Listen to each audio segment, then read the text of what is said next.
Assalamualaikum warahmatullahi wabarakatuh. Alhamdulillahirabbil alamin. Nazzalal Qur'an hudan linnas wa bayyinatin minal huda wal furqan.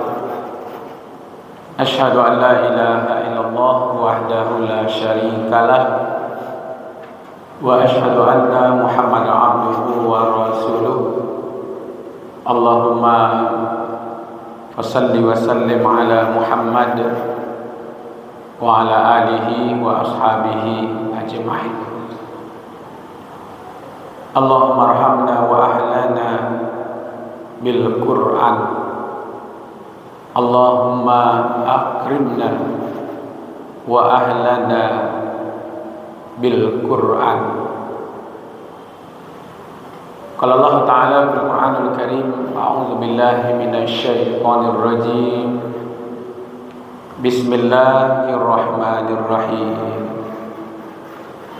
Syahrul Ramadan alladzi unzila fihil Qur'an hudan linnas wa bayyinatin minal huda wal furqan. Shadaqallahul azim. Al-Quran surat Al-Baqarah, surat yang kedua, ayat 185. Terjemahannya, berlindung kita kepada Allah dari godaan setan yang terkutuk, atas nama Allah yang maha pemurah lagi maha penyayang. Pada bulan Ramadan itu kami turunkan Al-Quran sebagai petunjuk buat manusia dan sebagai penjelasan antara yang hak dengan yang batil. Maha benar Allah yang maha agung. Bapak-bapak, ibu-ibu, jemaah yang kita muliakan, kita bahagia sekali ya, punya satu kitab, yaitu Al-Quran. Al-Quran itu mulia. Al-Quran itu memuliakan siapa yang mau dekat dengan Al-Quran. Al-Quran itu kalam Allah yang paling mulia. Sumbernya dari Allah yang maha mulia. Diturunkan melalui malaikat Jibril. Malaikat Jibril itu malaikat yang paling mulia. Diturunkan pada bulan Ramadan. Bulan Ramadan adalah bulan yang paling mulia. Ya. Dari 12 bulan itu satu bulan yang disebut dalam Al-Quran, yaitu bulan Ramadan. Muharram, Safar, Rabiul Awal, Rabiul Akhir, Jumadil Awal, Jumadil Akhir, Rajab, Sa'ban, Ramadan, Syawal, Zulkaidah, Zulhijjah. Lihat Pak, deh Pak. Lihat Pak. Bajibu seorang Pak, lihat Pak. Bagi hadiah. Hadiahnya Ustaz brosur umroh. Nah umroh Pak, brosur yang gitu. Dari 12 bulan itu Pak, cuma satu yang disebut dalam Al-Quran. Sehingga ada yang bertanya, Ramadan itu mulia, Al-Quran itu mulia, atau Al-Quran karena diturunkan di bulan Ramadan sehingga bulan Ramadan itu menjadi mulia. Malam Qadar itu malam mulia karena Al-Quran diturunkan di malam Qadar. Inna anzalnahu fi lailatul qadr. Sungguh kami turunkan Al-Quran sekaligus pada malam Qadar. Dan kami turunkan pada bulan Ramadan itu yang 5 ayat, Iqra bismi rabbikal ladzi khalaq. Tapi yang jelas Bapak Ibu, apapun yang menempel dengan Al-Quran dia menjadi mulia.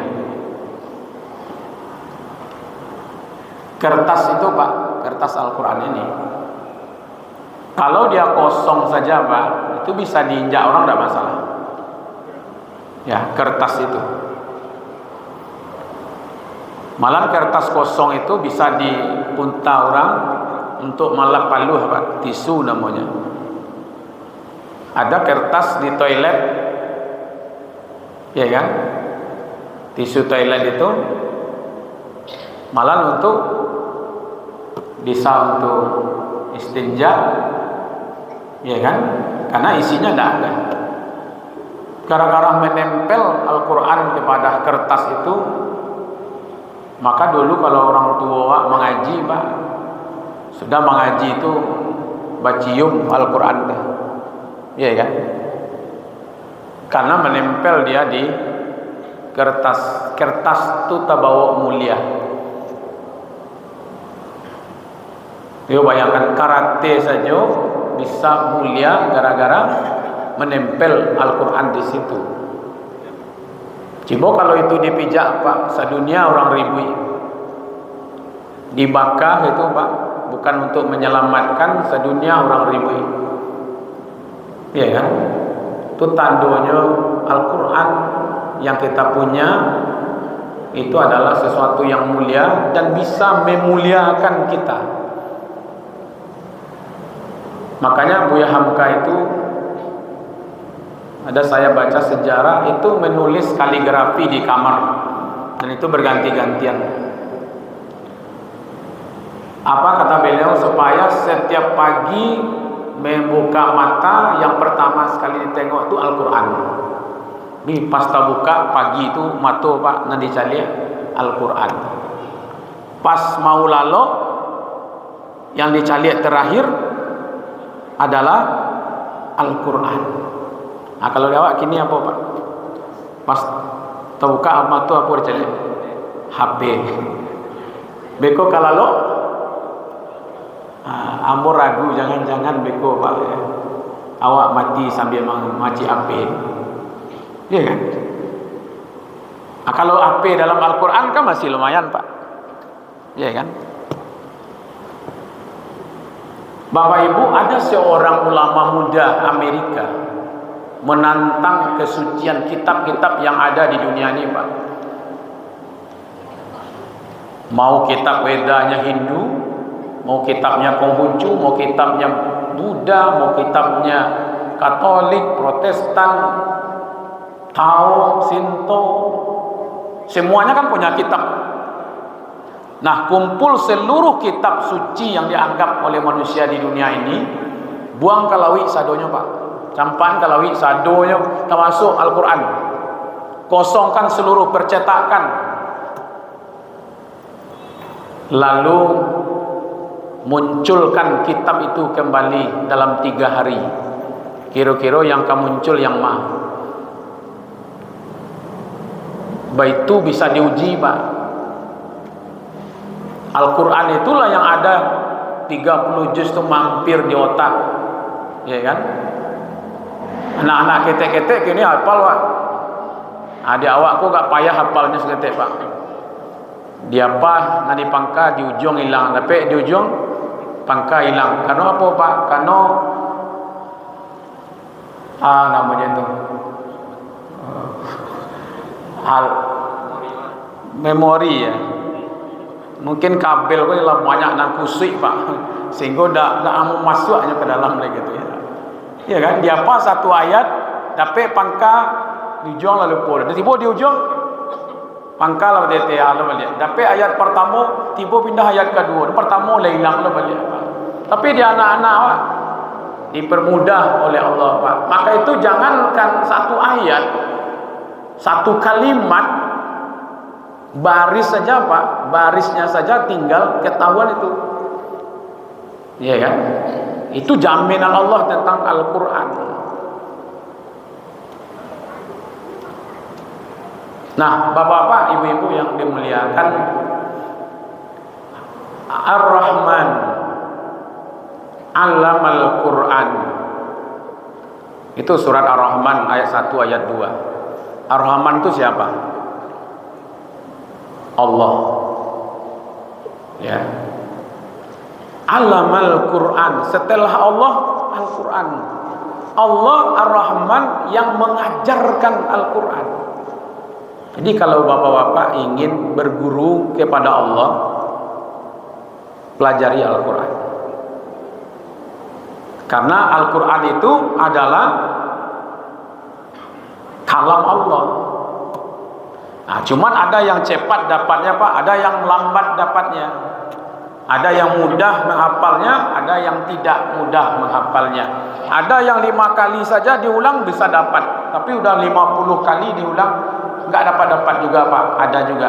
Malah ada yang mengatakan di amulah 60 Ustaz. Tak rasul, tak mungkin menambah hafalan Al-Quran. Bukankah Nabi Muhammad diperkenalkan Al-Quran umur sampai puluhan tahun, iya kan? Sampai umur 63 tahun baru stop Al-Quran. Maka itu tiap hari Pak. Nah ternyata ada rahasianya. Jadi di waktu kita membaca Al-Quran, menghafal Al-Quran itu kembali susah dapatnya, berulang-ulang baru dapat. Oh, ada rahasianya Bapak Ibu. Ternyata Allah ingin kita supaya dapat amal yang banyak Pak. Orang 5 kali saya mau ulang lah hafalnya berhenti lah. Di awal lah 50 kali lo yo apa tahu jo Pak, jangan berputus asa. Cibo satu ayat tu 50 kali diulang Pak, berapa halonya kira-kira? Bukankah alif lam mim itu 3 huruf? Alif lam mim. Alif 10 nilai, lam 10, mim 10. Jadi baca alif lam mim saja lah dapat 30 Pak. Di mana tak bisa baca Al-Quran mulai hari ko Pak, alif lam mim saya baca tadi. Di mana duduk alif lam mim gitu ya. Kalau mana tak dapat kena.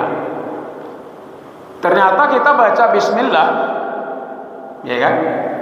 Bismillahirrahmanirrahim. Bara huruf tu. Tiap hari baca bismillah Pak, 9 balik hurufnya.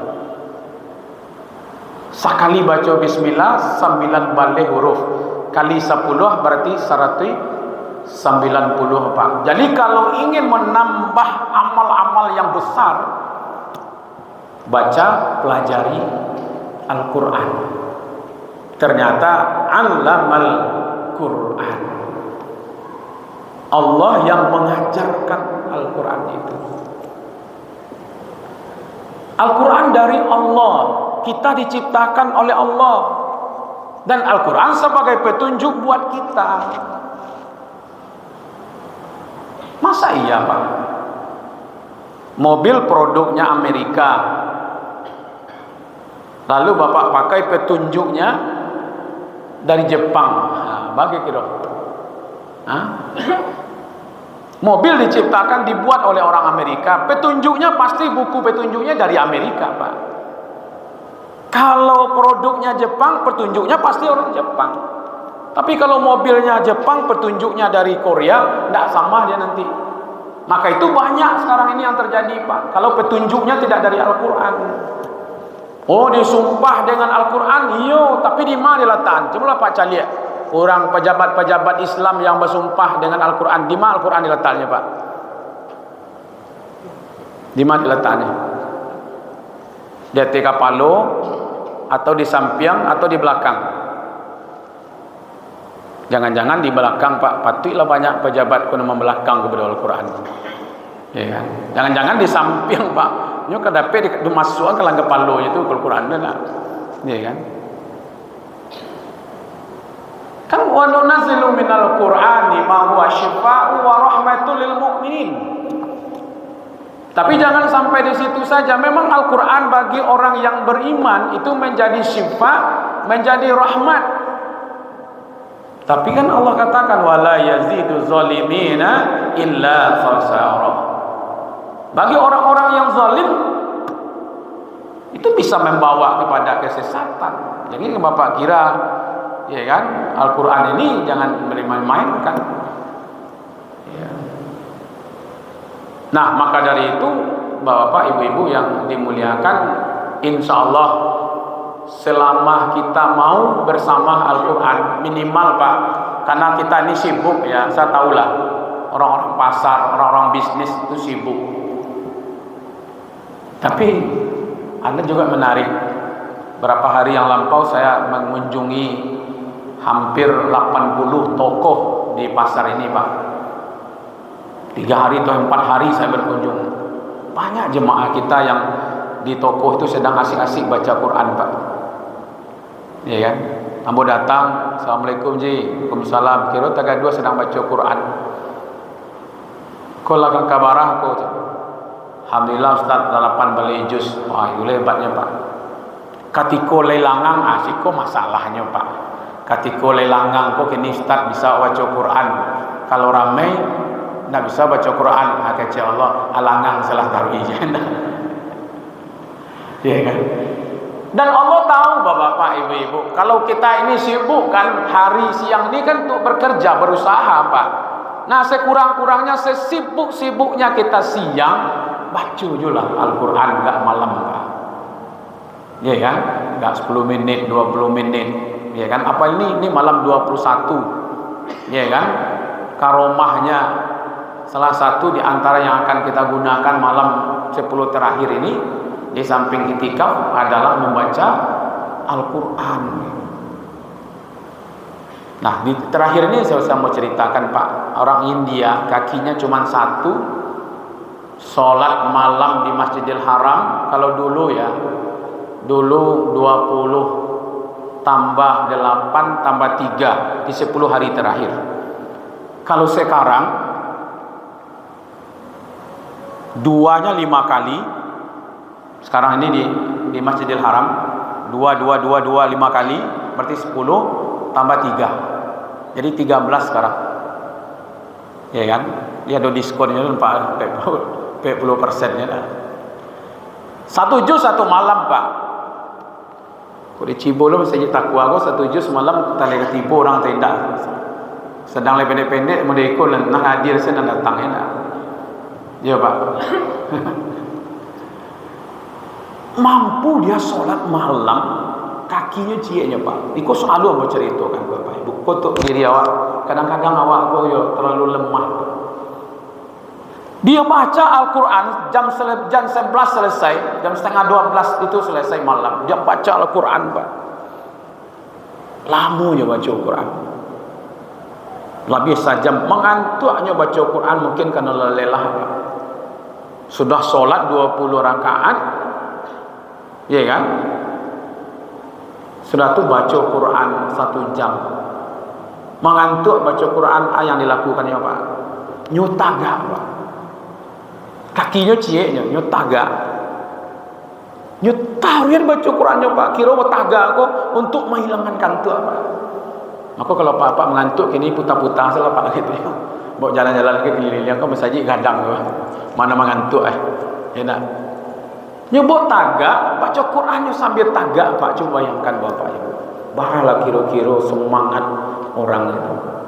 Kan berkali-kali mereka khatam Al-Quran. Maka itu Bapak-bapak, Ibu-ibu, saya ingin mengajak ya, karena ini Al-Quran kitab yang mulia, berasal dari Allah yang mulia, dibawa oleh malaikat pun yang paling mulia, diterima oleh Nabi Muhammad. Nabi Muhammad pun Nabi yang paling mulia. Lalu untuk kita, maka itu ambil kemuliaan Al-Quran ya, supaya kita terbawa mulia dengan Al-Quran itu. Ini pesan penting kita Bapak Ibu-ibu, supaya nanti ada satu amalan yang luar biasa yang kita kerjakan, yaitu setiap hari, setiap malam ada bersama Al-Quran. selamat, mudah-mudahan ada manfaatnya. Wabillahi taufik wal hidayah. Wassalamualaikum warahmatullahi wabarakatuh.